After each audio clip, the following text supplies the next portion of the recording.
Los blancos se encontraban aún en los fuertes, se negaron a unirse a la pelea porque su intolerancia racial se unía a su cobardía. 10 días después de acabar con el último zombi, las tropas de las colonias británicas y francesa llegaron. Inmediatamente todos los que habían sido esclavos volvieron a ser encadenados. Los que se resistieron fueron ahorcados. Como el incidente se registró como una sublevación de los esclavos, todos los negros y mulatos que habían sido liberados volvieron a ser esclavizados o ahorcados por ayudar en la supuesta rebelión. Aunque no existen registros escritos, un relato oral ha llegado hasta nuestros días. Se rumorea que existe un monumento en algún lugar de la isla. Ningún residente declarará dónde está localizado. Si uno puede sacar una lección positiva de Castries, es que un grupo de civiles motivados y disciplinados con las armas más primitivas y una comunicación básica puede formar parte un equipo formidable para cualquier ataque zombie. Sí, y un inciso. Y lo que también se puede sacar de una lección también muy negativa aquí, es que para que veáis cómo es la condición del ser humano. Y ya está, simple y duramente. Sigo con el libro. 1087 después de Cristo, París, Francia.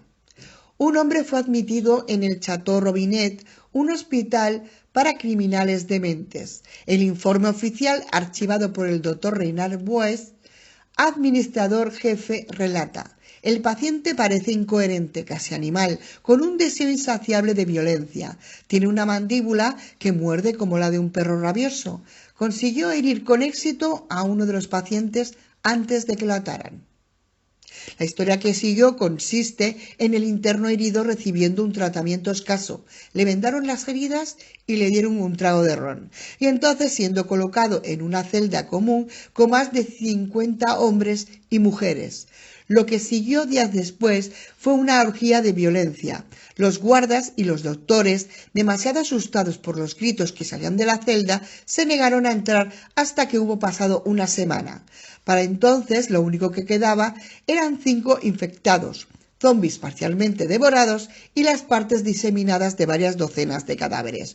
Pues pronto dimitió de su puesto y se retiró a la vida privada. Poco sabemos sobre lo que le pasó a los muertos andantes o al primer zombi que llevaron a la institución. El propio Napoleón Bonaparte ordenó que cerraran el hospital, lo purificaran y lo convirtieran en una casa de convalecencia para los veteranos del ejército. Además, no se sabe nada sobre la procedencia del primer zombi, cómo contrajo la enfermedad o, de hecho, si infectó a alguien más antes de ser enviado al Château Robinet. 1824 después de Cristo, Sudáfrica. Este extracto fue tomado del diario de H.F. Finn, miembro de la expedición británica original que conoció, viajó y negoció con el gran rey Zulu Shaka. El Kral era un hervidero de vida.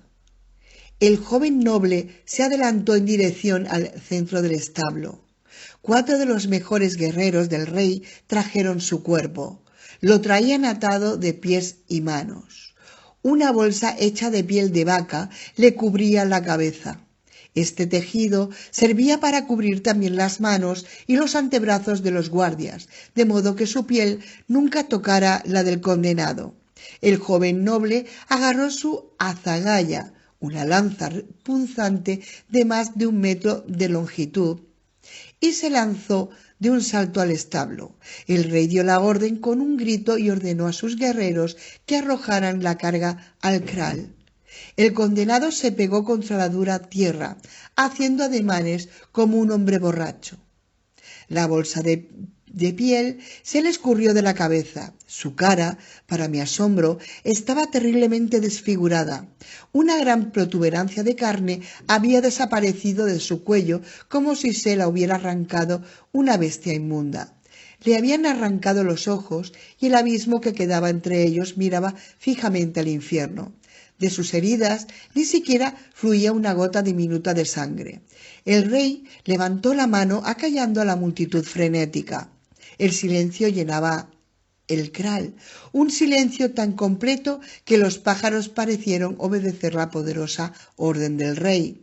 El joven noble alzó su azagaya hasta el pecho y pronunció una palabra. Su voz era demasiado sumisa, demasiado suave para alcanzar mis oídos. El hombre, sin embargo, el pobre diablo, debió escuchar la voz solitaria. Volvió la cabeza lentamente, con la boca muy abierta. De sus labios magullados y rajados salió un aullido tan aterrador que hizo que me temblaran todos los huesos. El monstruo, ahora estaba convencido de que era un monstruo, se dirigió encorvado hacia el noble. El joven zulú blandió su azagaya, la agitó delante de él, incrustando la oscura cuchilla en el pecho del monstruo. El demonio no cayó, no murió, no parecía que le hubieran agujereado el corazón. Simplemente continuó, acercándose, firme, imparable. El noble se retiró, temblando como una hoja cuando la lleva el viento. Se tropezó y cayó sobre la tierra que se unió a su cuerpo sudado. La multitud permaneció en silencio. 1000 estatuas de ébano observaban aquella trágica escena. Entonces Shaka de un salto entró al establo y bramó: «¡Sóndela! ¡Sóndela!». Enseguida el monstruo dejó al noble que yacía en el suelo y se dirigió al rey. Con la rapidez de la bala de un mosquete, Shaka agarró la azagaya del pecho del monstruo y la dirigió hacia una de las vacías cuencas de los ojos. Entonces giró el arma como lo haría un campeón de esgrima, dando vueltas a la punta de la cuchilla dentro del cráneo del monstruo. La criatura abominable cayó de rodillas ante él. Luego se tumbó, enterrando su abominable cara en la roja tierra africana. La historia acaba bruscamente aquí. Finn nunca explicó qué le pasó al noble condenado o al zombi que aniquilaron. Naturalmente, este rito de paso ceremonial plantea varias preguntas interesantes. ¿Cuándo comenzó a utilizarse a los zombis de este modo? ¿Los zulúes tienen más de un ghoul para este propósito? De ser así, ¿de qué modo los consiguen? 1839 después de Cristo, este de África.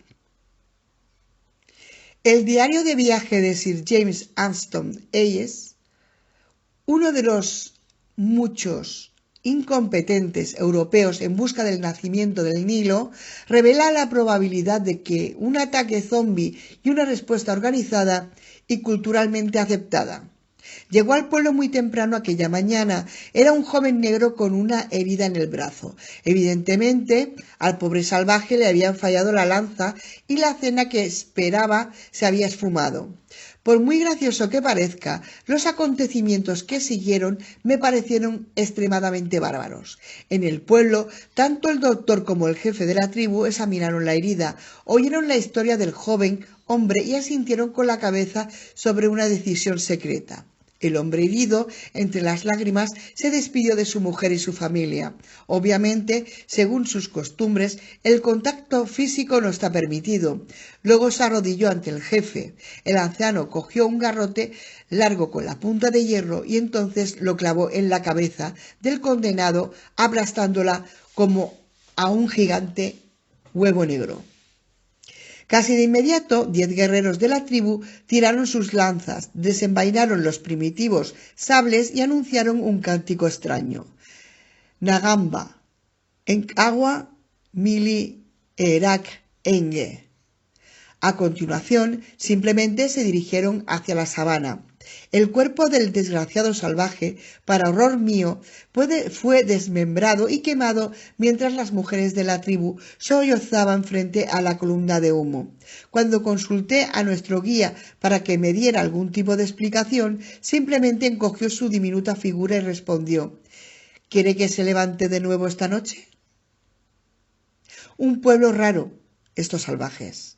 Ais se niega a decir exactamente qué tribu era, y los estudios posteriores han revelado que todos sus datos geográficos lamentablemente no son precisos. No es de extrañar que nunca encontrara el Nilo. Por suerte, el grito de guerra se identificó más tarde como Nayamba Eoaga na era Enge, una frase kikuyi que significa juntos peleamos y juntos ganamos o expiramos. Esto dio a los historiadores una pista de que se encontraba al menos en lo que actualmente es la moderna Kenia. 1848 después de Cristo, Cordillera Old Creek, Wyoming. Aunque probablemente no se trate del primer ataque zombie en Estados Unidos, se trata del primero que fue registrado.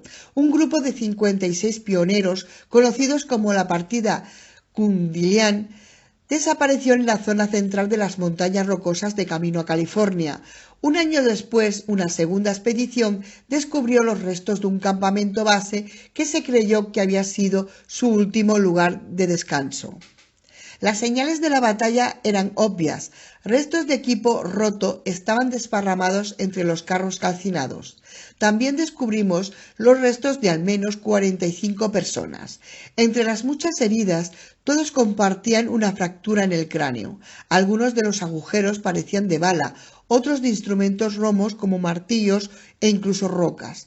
Nuestro guía, un hombre con muchos años de experiencia en aquellos bosques, creía que no se trataba de la obra de indios salvajes. Después de todo, decía, ¿por qué habría de matar a nuestra gente sin llevarse los caballos y los bueyes?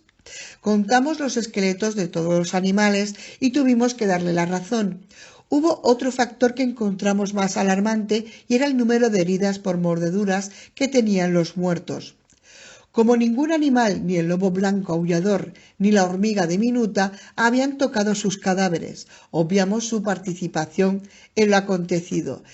En la frontera siempre contaban historias sobre caníbales, pero nos horrorizaba creer que tales cuentos sobre un salvajismo tan impío pudieran ser ciertos, especialmente después de un cuento tan horrible como el de la expedición. Sin embargo, lo que no pudimos comprender fue por qué se habían comido entre ellos tan rápido si aún no se habían acabado las provisiones de comida. Este pasaje proviene de Anne Svensson, una maestra que se convirtió en colonizadora y granjera de la segunda expedición. Esta historia en sí misma no prueba necesariamente que se trate de un brote de Solanum. Aparecerá más pruebas y más sólidas, pero habrá que esperar otros 40 años. 1852 después de Cristo, Chiapas, México. Un grupo de cazadores de tesoros americanos de Boston, James Millar, Luke McNamara y Willard Douglas, viajaron a esta región remota en la jungla con el propósito de saquear unas supuestas ruinas mayas. Y cómo no, todo saquear siempre. Mientras permanecían en el pueblo de Cintel, fueron testigos del entierro de un hombre al que tachaban de ser un bebedor de sangre de Satán. Vieron que el hombre estaba herido, amordazado y aún vivo. Al creer que se trataba de una ejecución bárbara, los estadounidenses lograron rescatar al condenado. Una vez que le quitaron las cadenas y la mordaza, el prisionero atacó al instante a los libertadores. ¿Cómo no? Los disparos no hacían efecto alguno. Mató a McNamara. Los otros dos fueron heridos levemente. Un mes más tarde, sus familias recibieron una carta fechada el día después del ataque. En sus páginas, los dos hombres relataban los detalles de su aventura, incluyendo una declaración jurada de que su amigo asesinado había vuelto a la vida después del ataque. También escribieron que sus heridas superficiales de mordedura se estaban ulcerando y que empezaba a tener una horrible fiebre. Prometían descansar unas semanas en Ciudad de México para que les tratara un médico y luego volverían a Estados Unidos lo antes posible. Nunca más se supo de ellos. 1867 después de Cristo. Océano Índico. un barco vapor inglés para el correo, el RMS Rona, que transportaba a 137 convictos a Australia, ancló en Villutier Island para ayudar a un barco sin identificar que apareció varado en un banco de arena. La partida que enviaron descubrió a un zombi con la espalda rota, arrastrándose por las cubiertas desiertas del barco. Cuando intentaron ofrecerle ayuda, el zombi se inclinó hacia adelante y mordió en los dedos a uno de los marineros. Mientras otro marino cortaba la cabeza al zombi con su sable, los otros cogieron al camarada herido para llevarlo de vuelta al barco. Aquella noche colocaron al marinero herido en su litera y le dieron un trago de ron, y el cirujano del barco le prometió que lo examinaría al amanecer. Aquella noche, el nuevo zombi resucitó y atacó a sus compañeros de a bordo. El capitán, con un ataque de pánico, ordenó que taparan con tablas la carga, que encerraran dentro a los convictos con el ghoul y que continuaran el viaje a Australia. El resto del viaje, el resonar constante de los gritos se convirtió en gemidos. Varios tripulantes juraron oír los chillidos de agonía de las ratas mientras se las comían vivas. Tras 6 semanas en el mar, el barco echó el ancla en Perth. Los oficiales y la tripulación remaron a tierra para informar al alcalde mayor sobre lo que había ocurrido. Al parecer nadie creyó las historias de aquellos marineros. Enviaron un contingente de tropas regulares para, y solo por esa razón, que encollaran a los prisioneros. El RMS Rona permaneció anclado 5 días, esperando a que llegaran dichas tropas. El 6º día, una tormenta rompió la cadena del ancla del barco, lo desplazó varias millas a través de la costa y lo estrechó contra un arrecife. Los habitantes del pueblo y la antigua tripulación del barco no se encontraron rastro alguno de los no muertos. Lo único que quedó fueron huesos de humanos y huellas que llevaban tierra adentro. La historia del Rona era común entre los marineros a finales del siglo XIX y comienzos del XX. Los registros del almirantazgo indican que el barco se perdió en el mar. 1882 después de Cristo. Piedmont, Oregón. Las pruebas del ataque provienen de una partida humanitaria enviada para investigar un pequeño pueblo con una mina de hierro después de 2 meses de aislamiento. Este grupo encontró Piedmont en ruinas. Muchas de las casas estaban quemadas. Las que aún quedaban en pie estaban llenas de agujeros de bala. Lo peculiar era que los agujeros dejaban ver que todos los tiros se habían dado desde el interior, como si la lucha hubiera tenido lugar entre aquellas paredes. Más impactante aún fue el descubrimiento de 27 esqueletos mutilados y medio comidos. Una primera teoría, considerando el canibalismo, quedó descartada cuando se encontraron los almacenes del pueblo con suficiente comida para un invierno entero. Cuando investigaron la mina, la partida humanitaria realizó su último y más terrorífico descubrimiento. Habían hecho estallar desde dentro la entrada. Encontraron 58 hombres, mujeres y niños, todos muertos de inanición. Los rescatadores determinaron que había suficiente comida para varias semanas almacenada y que se habían consumido, por lo que sugirió que estuvieron allí encerrados más tiempo. Una vez que se realizó un recuento minucioso de los cadáveres, algunos mutilados y otros muertos de inanición, faltaban al menos 32 de los ciudadanos. La teoría que acepta un mayor grupo de personas es que, por algún motivo, un ghoul o un grupo de ghoules surgieron de los bosques y atacaron Piedmont. Tras una batalla corta y violenta, los supervivientes llevaron toda la comida que pudieron a la mina. Después de encerrarse, lo más probable es que estas personas esperaran un rescate que nunca llegó. Se puede sospechar que, antes de tomar la decisión de refugiarse en la mina, uno o más supervivientes intentarán realizar un viaje complicado a través de los bosques en busca del puesto de vigilancia más cercano. Como no existe ningún registro ni se encontraron los cuerpos, es lógico asumir que estos mensajeros mencionados antes murieran en el bosque o fueran engullidos por los no muertos. Si allí hubo zombies, no se sabe por qué no recuperaron los restos de ninguno. Tras el incidente de Piedmont, no hubo encubrimiento oficial. Los rumores hablan de una plaga, una avalancha, una lucha interna y el ataque de los indios salvajes. No hay nativos americanos que vivían allí, ni siquiera cerca de Piedmont. Qué fácil es, queridos amigos y amigas, echarle las culpas a los demás. Sigo. Nunca volvió a abrirse la mina. La compañía minera Patterson, propietaria de la mina de la ciudad, pagó $20 en compensación a cada pariente de los residentes de Piedmont a cambio de su silencio. La prueba de esta transacción aparece en los libros de cuentas de la compañía. Esto se descubrió cuando la corporación se declaró en bancarrota en 1931. No hubo investigaciones posteriores. 1888 después de Cristo. Hayward, Washington. Este pasaje describe la aparición del primer cazador de zombies profesional de América del Norte. El incidente comenzó cuando un cazador de pieles llamado Gabriel Allens llegó dando bandazos al pueblo con un corte profundo en el brazo.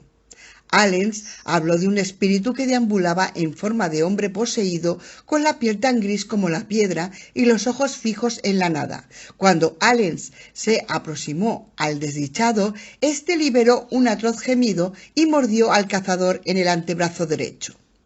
Este pasaje procede del diario de Jonathan Wilkes, el doctor del pueblo que trató a Allens después del ataque. Se sabe muy poco sobre cómo se expandió la infección de la primera víctima al resto de miembros del pueblo.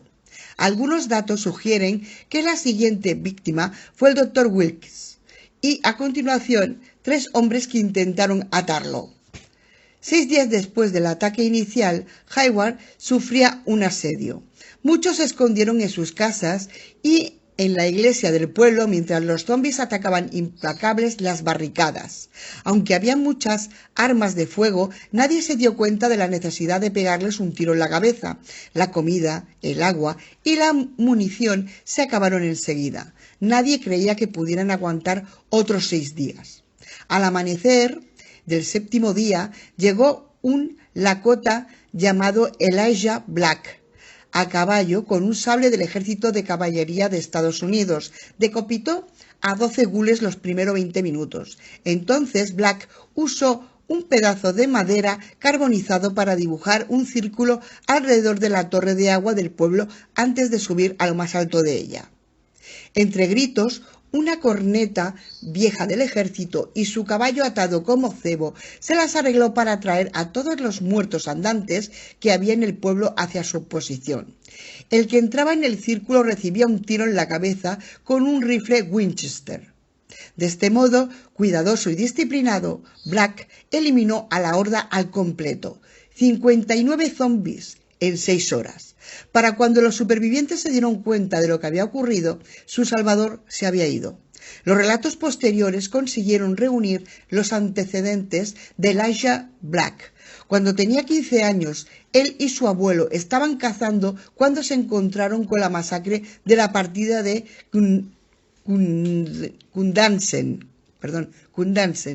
Al menos uno de los miembros había sido infectado previamente y una vez reconvertido, había atacado al resto del grupo. Black y su abuelo acabaron con los otros zombies a golpes de tomahawk en la cabeza, decapitándolos y quemándolos.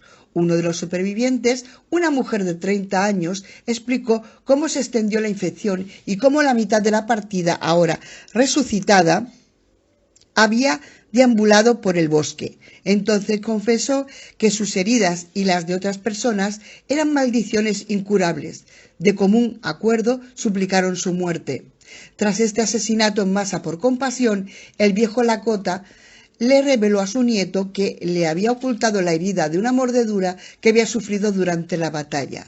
La última persona a la que dio muerte ese día, Elijah Black, fue su propio abuelo. Desde ese momento dedicó su vida a cazar al resto de zombies de la partida de Kundansen. En cada encuentro aprendía más y conseguía mayor experiencia, aunque nunca llegó a Pitmon. Consiguió eliminar a 9 de los zombies del pueblo que habían deambulado por el bosque. Cuando ocurrió lo de Hayward, Black se había convertido con toda probabilidad en el principal estudioso de campo, rastreador y asesino de no muertos del mundo. Se sabe muy poco sobre el resto de su vida o cómo terminó finalmente. En 1939 se publicó su biografía tanto en forma de libro como en una serie de artículos que aparecieron en periódicos ingleses. Como no se conserva ninguna versión, es imposible saber con exactitud en cuántas batallas luchó Black. Hay en marcha una investigación para localizar las copias perdidas de su libro.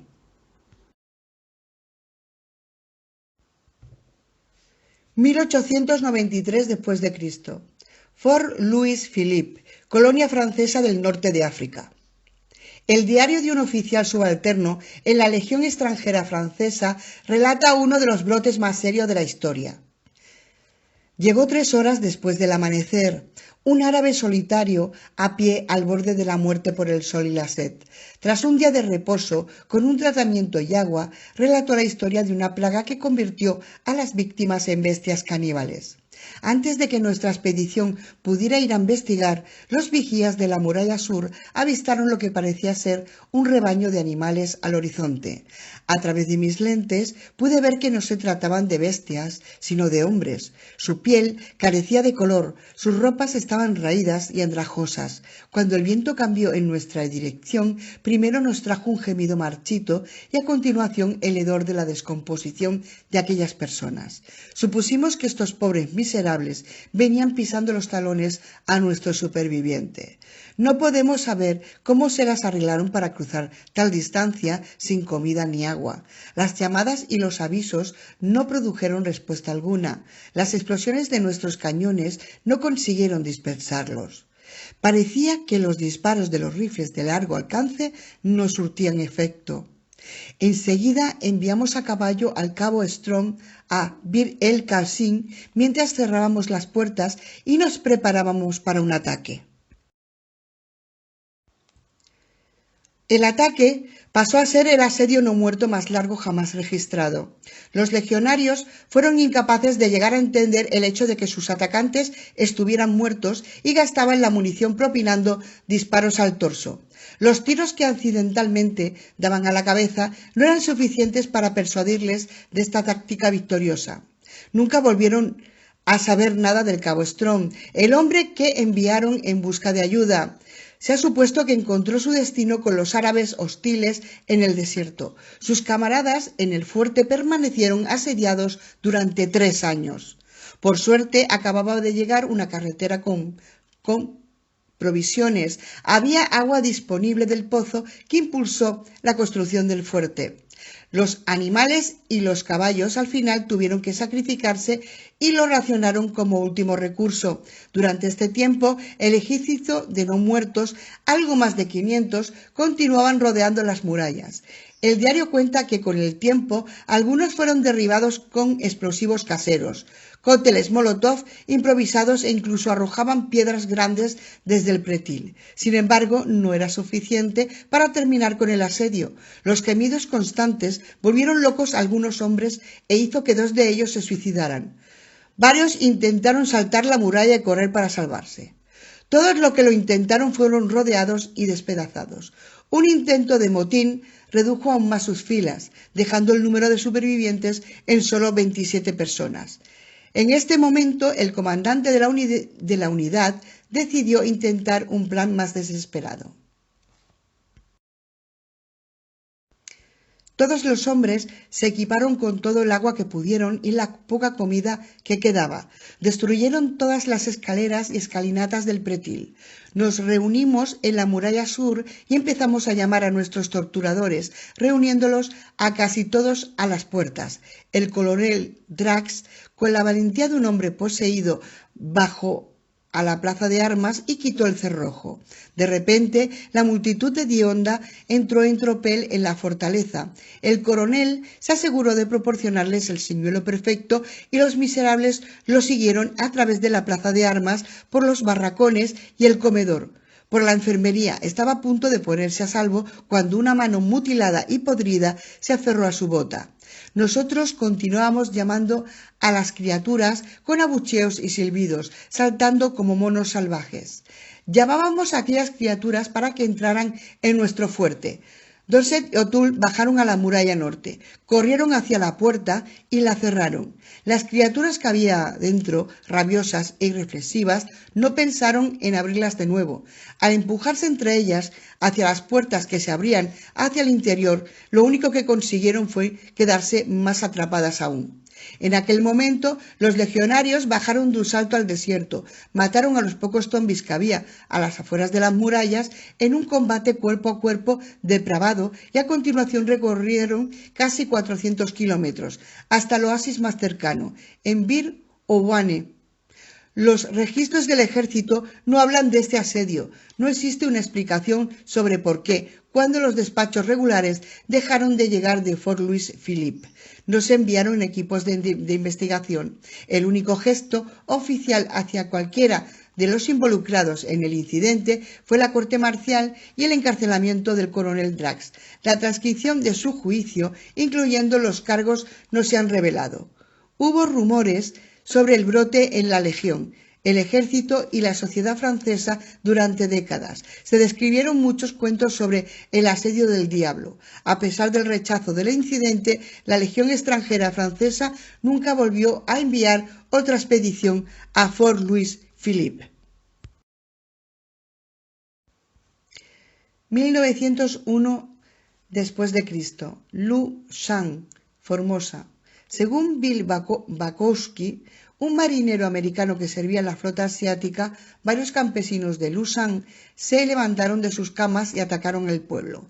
Debido a la lejanía y a la falta de comunicación por cable, teléfono, telégrafo, en Taipei no pudieron recibir noticias hasta 7 días después.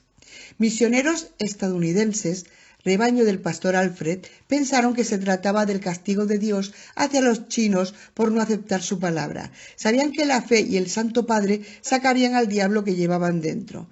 Nuestro maestro les ordenó no moverse de allí hasta que pudiera reunir una escolta armada. El pastor Alfred no supo de ella. Mientras el viejo hombre enviaba un telegrama para pedir ayuda, se dirigieron al río. Nuestra partida en tierra y un pelotón de tropas nacionalistas llegaron al pueblo a mediodía.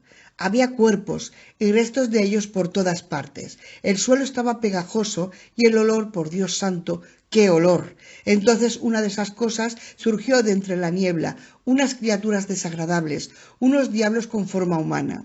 Les bloqueamos el paso durante al menos 90 metros. No funcionó nada, ni los rifles Krag, ni el cañón Gatling. Creo que Riley perdió el juicio. Preparó su bayoneta e intentó ensartar a una de aquellas bestias. A su alrededor se reunieron 12 más. Con la velocidad del rayo pasó a ser solo huesos. Resultaba espantoso y llegó, como un brujo calvo, un doctor o un monje, como quieras llamarlo, balanceando lo que al parecer era una paralisa con una cuchilla en forma de luna menguante. Debía de haber 10, tal vez 20 cadáveres a sus pies. Corría, hablando sin cesar como un loco, señalando a su cabeza y más tarde al del resto. El viejo hombre, solo Dios sabe cómo reconoció lo que el chino estaba murmurando. Nos ordenó que siguiéramos todas las cabezas de las bestias, les disparábamos a quemarropa. Mientras recogíamos los cuerpos, descubrimos entre los chinos unos cuantos hombres blancos, nuestros misioneros. Uno de los nuestros encontró un monstruo en la columna aplastada por las balas. Aún estaba vivo, agitando los brazos, separando sus dientes sangrientos, dejando escapar aquel gemido nauseabundo. El viejo hombre lo reconoció. Era el pastor Alfred. Rezó un Padre Nuestro y a continuación le pegó un tiro al padre en la sien. Bukowski Vendió su relato a la revista sobre misterios Cuentos Macabros, un acto que le supuso la expulsión de su cargo y el encarcelamiento. Cuando salió de la cárcel, Bukowski se negó a concertar más entrevistas. En la actualidad, la Marina de Estados Unidos niega la historia. 1905 después de Cristo. Tabora, Tanganica, colonia alemana al este de África. Tras las transcripciones del juicio afirman que un guía nativo al que solo se conocía como Simón fue arrestado e imputado por decapitar a un famoso cazador blanco, Karl Seck. El abogado defensor de Simón, un terrateniente holandés llamado Guy Worster, explicó que su cliente creía en realidad había realizado una hazaña heroica. En palabras de Worster, el pueblo de Simón cree que existe una enfermedad que arrebata la fuerza de la vida de los hombres. En su lugar queda el cuerpo, muerto, aunque aún con vida, sin sentido de uno mismo ni de sus alrededores, y cuya única fijación es el canibalismo. Además, las víctimas de este monstruo no muerto se levantan de la tumba para devorar a las víctimas. Este ciclo se repetirá una y otra vez hasta que no quede nadie sobre la faz de la tierra excepto estas abominables criaturas. Mi cliente afirma que la víctima en cuestión regresó a su campamento base con 2 días de retraso. Deliraba y tenía una herida inexplicable en el brazo. Hora más tarde fallecía. Entonces mi cliente me explicó que Herr Serk se levantó de su lecho de muerte para morder al resto de su partida. Mi cliente usó un cuchillo indígena para decapitar a Herr Serk y quemó su cabeza en la hoguera. El señor Worster añadió rápidamente que no estaba de acuerdo con el testimonio de Simón y lo utilizó para probar que estaba loco y que no debían ejecutarlo. Como la defensa de un demente solo se aplicaba a los hombres blancos y no a los africanos, Simón fue condenado a morir en la horca. Todos los registros del juicio se conservan todavía, aunque en muy malas condiciones, en Dar es Salaam, Tanzania. 1911 después de Cristo, Vitre, Luisiana. Esta leyenda americana, común contada en bares y en vestuarios de instituto por todo el sur profundo, tiene sus raíces en un hecho histórico documentado. La noche de Halloween, varios jóvenes cajún tomaron parte en un reto que consistía en quedarse en el pantano desde medianoche hasta el amanecer. En la zona se decía que originariamente los zombies descendían desde la plantación de una familia y merodeaban por la ciénaga, consumiendo o reanimando a cualquier humano que se cruzara en su camino. A las 12 de la mañana del día siguiente, ninguno de las adolescentes había regresado a su reto. Se organizó una partida de búsqueda para explorar la ciénaga. Se vieron atacados por al menos 30 gules, entre los que se encontraban los jóvenes. La partida se retiró y sin darse cuenta mostraron el camino de vuelta a Vitre a los no muertos. Mientras los habitantes formaban barricadas en sus casas, un ciudadano, Henry Delacroix, creyó que empapar a los no muertos con melaza atraería a millones de insectos que se encargarían de devorarlos. El plan falló y Delacroix escapó vivo a duras penas. Empaparon a los no muertos de nuevo, esta vez con queroseno, y les prendieron fuego. Sin percatarse de las consecuencias de este acto, los habitantes de Vitre vieron con horror cómo los gules prendían fuego a todo lo que tocaban. Varias víctimas, atrapadas dentro de edificios con barricadas, se quemaron vivas mientras otras huían al pantano. Varios días después, unos voluntarios para el rescate contaron un total de 58 supervivientes. En el pueblo vivían 114. Vitre se había quemado por completo. Había no muertos y humanos entre los cadáveres. Cuando las bajas de Vitre se añadieron a la cantidad de cadáveres de zombis que encontraron, al menos faltaban 15 cuerpos. Los registros oficiales del gobierno en Baton Rouge describen el ataque como un comportamiento alborotado de la población negra. Una explicación curiosa, ya que el pueblo de Vitre era enteramente blanco. Cualquier prueba de un brote zombie proviene de cartas privadas y diarios que se hallan entre los descendientes de los supervivientes.